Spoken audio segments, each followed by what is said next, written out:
আসসালামু আলাইকুম রহমতুল্লাহ। প্রিয় দর্শক, আমি আজ আপনাদেরকে দেখাবো ঈদের সালাত আমরা কিভাবে আদায় করব। ঈদের সালাত সঠিকভাবে আমরা অনেকেই আদায় করতে পারি না, আবার অনেকের জানা থাকলেও বছরে মাত্র 2 দিন ঈদ আসার কারণে এটি আমরা ভুলে যাই এবং সঠিকভাবে না জানার কারণে সালাতরত অবস্থায় আমরা ডানে বামে বা সামনের দিকে তাকিয়ে তাদের দেখে আমরা সালাত আদায় করার চেষ্টা করি। আসুন আমরা ঈদের সালাতের পূর্বেই সঠিক পদ্ধতিটা জেনে নেই, শিখে নেই।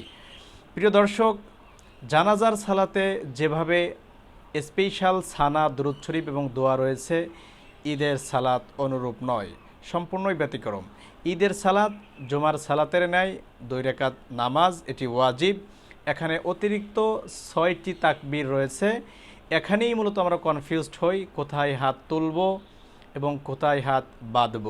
প্রিয় দর্শক, আমি আপনাদেরকে খুব সূক্ষ্মভাবে বিষয়টি দেখানোর চেষ্টা করছি। সালাতের পূর্বেই আমাদেরকে নিয়ত করে নিতে হবে। নিয়ত মুখে পড়তে হয় না, করতে হয়। মনে মনে আমি নিয়ত করলাম আমি 2 রাকাত ঈদের সালাত, ঈদুল ফিতর বা ঈদুল আজহা আদায় করব। এরপর শুরু হবে সালাত।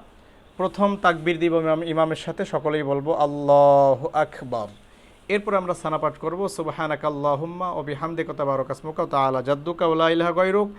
এরপরে অতিরিক্ত 3টা তাকবীর রয়েছে।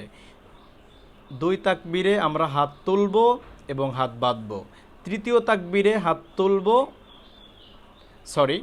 প্রথম 2 তাকবীরে আমরা হাত তুলব এবং হাত ছেড়ে দিব। তৃতীয় তাকবীরে হাত তুলব এবং হাত বাঁধব। আল্লাহু আকবার, হাত ছেড়ে দিলাম, প্রথম তাকবীর। দ্বিতীয় তাকবীর আল্লাহু আকবার, হাত তুললাম, ছেড়ে দিলাম। তৃতীয় তাকবীর আল্লাহু আকবার, এবার আমরা হাত বাঁধব। এরপরে আমরা ইমাম সাহেব সূরা ফাতিহা পাঠ করবেন, কিরাত তেলাওয়াত করবেন, রুকু এবং সেজদার মাধ্যমে শেষ হবে প্রথম রাকাত।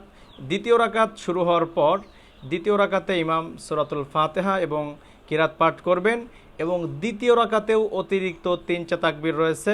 এখানেও প্রথম 2 তাকবীরে হাত তুলতে হবে এবং হাত ছেড়ে দিতে হবে। তৃতীয় তাকবীরে হাত তুলে হাত বাঁধাটাই উত্তম। আল্লাহু আকবার, আল্লাহু আকবার, আল্লাহু আকবার। তৃতীয় তাকবীর হাত বাঁধলাম। এরপরে আমরা রুকুতে চলে যাব, আল্লাহু আকবার বলে রুকু তাকবীর বলে। এভাবে রুকু, সাজদা, দুরূদ, তাশাহুদ, দুরূদ শরীফ এবং দুআয়ে মাসুরার মাধ্যমে সমাপ্ত হবে ঈদের সালাত। প্রিয় উপস্থিতি, ভিডিওটি গুরুত্বের সাথে দেখে ঈদের সঠিক পদ্ধতি শিখে সঠিকভাবে ঈদের নামাজ আদায় করার চেষ্টা করব ইনশাআল্লাহ। আসসালামু আলাইকুম রহমতুল্লাহ।